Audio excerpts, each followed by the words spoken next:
જય શ્રી કૃષ્ણ મિત્રો, નિત્ય સત્સંગમાં આપ સૌનું સ્વાગત છે। આજે આપણે એકાદશીના વ્રતમાં ચોખાનું સેવન કેમ નથી કરવામાં આવતું તેની માહિતી જાણીશું। જો આ વિડીયો તમને પસંદ પડે તો લાઈક અને શેર કરી ચેનલને સબસ્ક્રાઇબ જરૂરથી કરજો।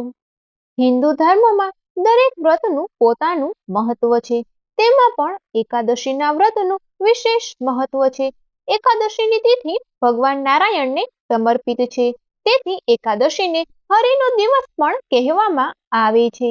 દર મહિને શુક્લ પક્ષ અને કૃષ્ણ પક્ષમાં એકાદશીની તિથિ આવે છે। એકાદશીનું વ્રત કરવાથી તમામ પાપોનો નાશ થાય છે અને વ્યક્તિ મોક્ષ પ્રાપ્ત કરે છે। એકાદશીનું વ્રત રાખવા માટે શાસ્ત્રોમાં વિશેષ નિયમો આપવામાં આવ્યા છે। કહેવાય છે કે જો આ નિયમોનું યોગ્ય રીતે પાલન ન કરવામાં આવે તો ઉપવાસનું ફળ મળતું નથી। એકાદશીના દિવસે તામસિક ભોજન ન લેવું જોઈએ અને તેમાં ચોખા તો ન જ ખાવા જોઈએ। કહેવાય છે કે તેને ખાવાથી મનમાં અશુદ્ધિ આવે છે। શાસ્ત્રોમાં કહેવામાં આવ્યું છે કે એકાદશીનું વ્રત ઇન્દ્રિયોને નિયંત્રિત કરવાના વિશેષ હેતુથી કરવામાં આવે છે, જેથી મન શુદ્ધ અને કેન્દ્રિત રહે। એકાદશી પર ચોખા ખાવાનું વર્જિત કહેવાય છે। ઘણા લોકો આ વાત જાણે છે, પરંતુ તેની પાછળનું કારણ નથી જાણતા। એકાદશી પર ચોખા કેમ ન ખાવા જોઈએ તેનું ધાર્મિક અને વૈજ્ઞાનિક કારણ જાણીએ। એક પૌરાણિક કથા અનુસાર મહર્ષિ મેઘાએ માતા શક્તિના ક્રોધથી બચવા માટે પોતાનું શરીર છોડી દીધું હતું। આ પછી તેમના શરીરનો ભાગ ધરતી માતાની અંદર સમાઈ ગયો હતો।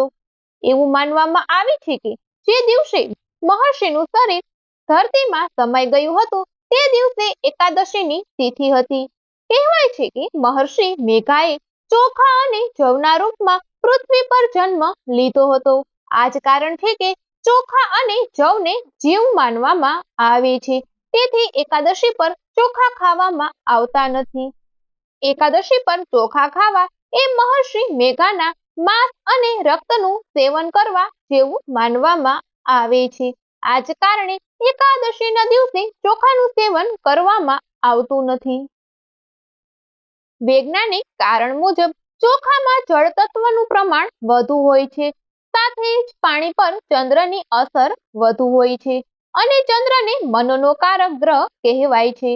ચોખા ખાવાથી શરીરમાં પાણીની માત્રા વધે છે, જેના કારણે મન વિચલિત અને અશાંત થઈ જાય છે। મનની ચંચળતા વ્રતના નિયમોનું પાલન કરવામાં અવરોધો ઊભા કરે છે। આ જ કારણે એકાદશીના દિવસે ચોખાથી બનેલી વસ્તુઓ ખાવાની મનાઈ છે। મિત્રો, જો આ માહિતી તમને પસંદ પડી હોય તો વિડીયોને લાઈક અને શેર કરી ચેનલને સબસ્ક્રાઇબ જરૂરથી કરજો। જય શ્રી કૃષ્ણ।